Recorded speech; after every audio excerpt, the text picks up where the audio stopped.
কারোর সাথে কম্পেয়ার করবেন না। ও এ প্লাস পাইছে, ও সফল হয়েছে, ওর চাকচিক্য, ওইটা দেখেই হ্যাপি হবেন না। এই চাকচিক্যটাই তার পুরো লাইফ না। মানুষ যেটা শেয়ার করে ফেসবুকে, এটা হচ্ছে রিল।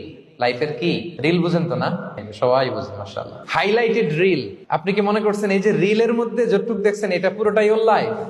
না রে ভাই, ওরও অনেক কষ্ট আছে, ওরও অনেক ব্যর্থতা আছে, ফেইলিওর আছে, ওইটাও ঢেকে রাখে, ওটা তো প্রকাশ করে না। দেখবেন আমরা ফেসবুকে ছবি শেয়ার দিলে কি করি, সবচেয়ে ভালো ছবিটা খুঁজি, হাসি দেওয়া, স্মাইলিং ফেস, স্মার্ট লাগতেছে, সুন্দর পিকচার হয়েছে, এটা দেই। কারণ আমি যে হ্যাপি এটা দেখাইতে চাই আমি সবাই, ঠিক কিনা? তার মানে আমার দুঃখের অংশটা তো আমি শেয়ার করি না। সো আপনি কারো চাকচিক্য দেখলে অবাক হবেন না, এটাই তার হোল লাইফ নয়। It's not the entire picture of his life. এটা হচ্ছে হাইলাইটেড রিল। এটা কি? সবাই বলেন এটা কি? সো কখনো কম্পিট করবেন না অন্যের সাথে। তাহলে কার সাথে কম্পিট করবেন? Compete with yourself.